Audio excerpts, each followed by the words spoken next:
Remember how I said February was going to be the month of find a game that isn't League for my friends and I to play? Well, the repopulation ended that competition quick.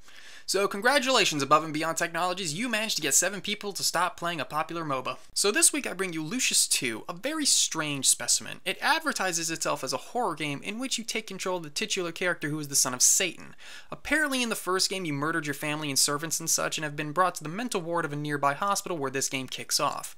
Now, here's the kicker, I'm not entirely sure what to categorize this game as. It's being tagged action, adventure, simulation, and horror. Now, I wouldn't call it a horror game because it fails miserably in that regard. Horror implies an environment where suspense, terror, and atmosphere come together in a beautiful union that makes sweet, sweet rape on your soul. This game elects to give you the godlike powers to hunt down your prey with. So if it was a horror game, the only way I could see it being so is if you were playing from the perspective of the NPCs. It also fails in the atmosphere department as well. There's never really any scary area, you're always in well-lit environments. Even when the game begins to take place at night, there's always roaring fires and neon street signs to show off the surrounding areas. I can't agree it's an action or adventure game either, being the game is slowly paced in enclosed environments. Maps come down to, at best, 2 wings with a small assortment of locked rooms to break into. The most of the game's exploration is done in the first few hospital levels, and I'll admit the layout makes a lot of sense, but there still isn't that much to explore. None of the rooms have anything to them except tools to kill people with and maybe an Easter egg. The later levels are linear pathways for the most part. Hell, the first level after the hospital is just a straight road with a couple buildings you don't really have to explore. My best description would be this is a puzzle game, but even then, I can't really agree with it. A puzzle game implies multiple puzzles of increasing difficulty to challenge your mind. This game only has one puzzle. Now, I've reviewed a particular puzzle game in the past that only had one puzzle, but it increased the difficulty of said puzzle by increasing the necessary points needed to complete the task. This game really is just one puzzle for 98% of the game. Kill the guy with the keys, use keys to access said map marker.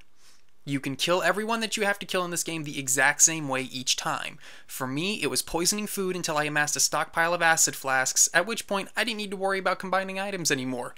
Just throw the flask and the target dies. So if you stockpile them before you leave the hospital, you're set for life. So it's not scary enough to be a horror game, it's too slow to be an action game, too shallow to be an adventure game, no depth to be a puzzle game, and there's barely a story either, so it's not satisfying as a narrative either. That's why I feel this game is something of a joke. I mean, there's a segment in the game where I bust in on 2 gay dudes having sex. I subsequently killed them, by the way. Where most of the first half of the game is played mostly straight, everything becomes laughable in the second half. The descriptive text of the final boss, after all, is a brother from another mother joke.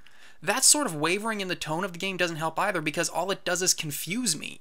I mean, is this game supposed to be taken seriously? Is it a joke? I don't know. I feel like now would be a great time to bring up the horrible AI, but I really don't know what to say about it. I think my best description of it would be even if you kill someone right in front of an NPC, they don't care.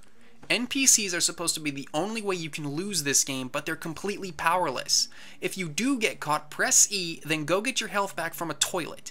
The final boss is a threat, but only because the game is bugged out and I can't interact with the shotgun I need to inflict damage on him. This game is, as mentioned, an oddity.